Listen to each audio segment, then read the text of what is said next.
Ayan mga kabarangay, papakita ko sa inyo ang tubig baha dito sa harap ng aming gate. Buti hanggang gate lang at hindi lumagpas sa gutter. Ayan po, ayan. Ayan.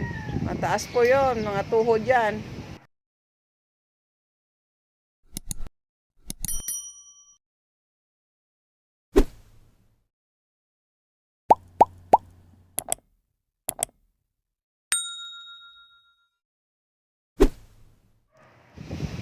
Hello mga kabarangay, ayan na nga, baha nga naman dito sa amin. So, samantalahin na natin ang pag-is-is ng ating simento para tuluyan madala ng baha ang mga lumot dito.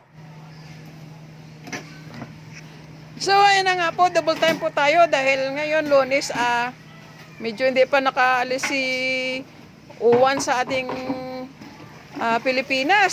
So, dahil hindi rin ako pumasok, yun nga po, dahil baha po yung madadaanan. So, ayan, laba-laba muna ako. Tsaka, ngayon lang din po ako nakapaglaba uli dito sa labas ng bahay. Kasi yung tubig na pangbanlaw ko po ay magagamit ko pa sa paglinis ng aking harapan dito sa may simento. Tsaka, kung wala man baha, hindi ako nagbabanlaw dito dahil nga kakalat yung tubig dyan, baka madulas yung mga dumadaan. Kaya dito ako nagbabanlaw sa loob ng aming banyo pagka walang tubig baha. So, ayan na nga po, todo sipag si Ate Inday ngayon dahil nga hindi pumasok, take time nga maglaba-laba para hindi maipon ang labada. Kahit sabihin natin na wala mang araw, naka-dryer naman po yan. Pagkatapos isasampay natin. Kahit hangin lang yan, matutuyo yan. Pero iba pa rin na naarawan. Pero pag lumabas na siya ring araw, ilalabas ko rin po yan para maarawan dito lang sa may namin sa harapan. Mainitan lang siya. So, kailangan wala tayong masasayang na oras sa pagtrabaho. Kasi pag may pasok tayo, ngarag naman tayo, bahay, trabaho. Puro na lang trabaho ang ginagawa natin. Wala namang kinikita. Joke. Iyan ang buhay ni Ate Inday bilang isang public servant. Nakita nyo naman, wala na akong naitago sa inyo. Bahay tsaka barangay. So, ginati-ati lang natin ang ating oras. Kung paano natin maserbisyuhan ang ating pamilya at ang ating barangay. So, basta tuloy-tuloy lang po ang pagsiservisyo. Wala man po tayong maitulong na pinansyal. Sa moral, meron naman tayong maitutulong o kung anong mga paraan. Hindi lang po sa pera ang para makapagtulong tayo sa ating kapwa. Sa ibang pamamaraan, pwede naman po. So, ayan, naglalagay na po ako ng damit sa washing. So, habang umiikot yan, paikutin ko rin yung kamay ko dyan sa simento na yan. Mag-iis-is din ako. Ayan, dala ko na yung brush. Nakita nyo, ayan, ang baha. So, ang tubig baha na yan, nakakatulong siya para sa akin ngayon. Pero hanggang diyan ka lang huwag ka na lumagpas sakaling bumaha uli. Makakatulong siya ngayon sa aking gagawin. Kasi yan ang pangbuhos ko dito habang iisan ko yung aking harapan ng bahay. Ang kapal na kasi ng lumot dito. So ayan po yung ginagawa ko. So technique lang po, utak ang gamitin. Para hindi naman tayo maaksaya sa tubig. Kasi ang tubig natin na ginagamit, Dimetro po yan. Tubig baha, wala po yung Dimetro. Ang bayad po yan. So, samantalahin na natin, mag-iisis tayo habang umiikot yung washing natin.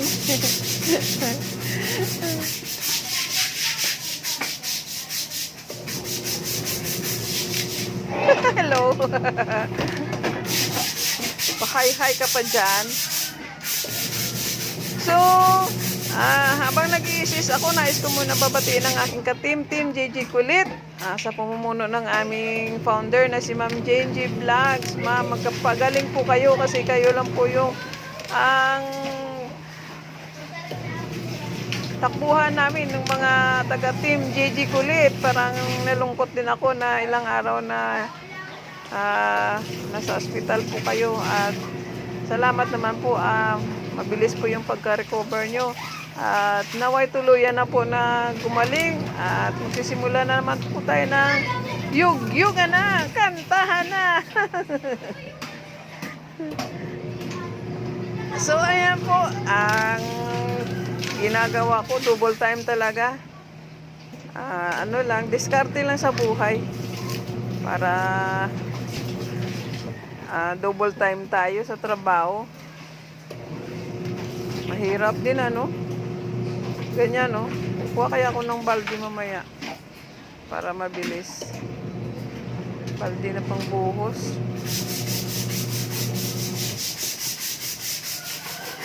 Yan, sige. Ito ibang is lang na is dyan. Pangilang is mo na yan. Puputi na yung simento na yan.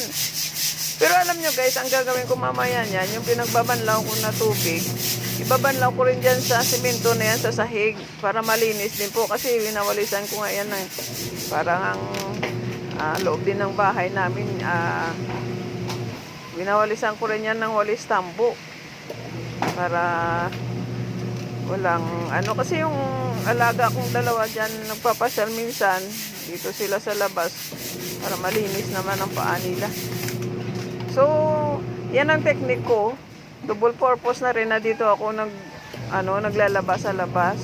Yung unang pangbuhos ko ay tubig baha, siyempre hindi po yun malinis, marumi po yun kung saan galing yung tubig na yan.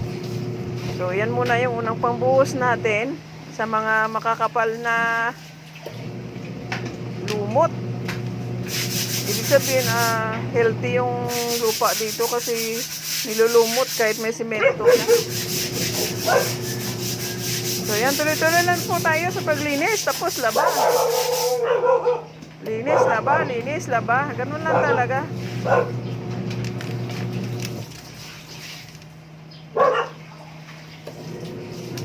Ang importante, hindi tayo makaapak sa tubig baha kasi baka magka-leptospirosis. Wala naman po sugat ang aking pa, pero gumamit talaga ako ng buta para to ensure na hindi po tayo papasukin sa tubig baha sa ating paa. Mahirap po yun. Yan. Alam mo yung harapan ng gate namin na yan, matilas yan kasi makapal na ang dyan. Makapal na ang lumot yan. Ilang beses na ako na nagbabalak na linisin. Sayang din sa tubig. Kaya si O1 ay may pakinabang din dahil nagamit ko yung tubig baha niya dito sa aming loob. So ang pinakabanlaw ko mamaya niyan, yung pangbanlaw ko ng tubig sa aking mga nilabhan, yun yung pang finish ko para to ensure na malinis din siya. Yung pinagsasabunan sa washing, yan, ibuhos ko rin dyan. Tapos sa baisis, hanggang yung pinagbabaran ko ng downy para mabango din yung aking harapan.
barangay, malapit na tayo matapos. Nagbabalaw na tayo ng ating nilabhan. Pero wag niyo isipin na sa tubig baha din ako kumuha ng tubig tulad ng inuhugas ko sa aking simento ha.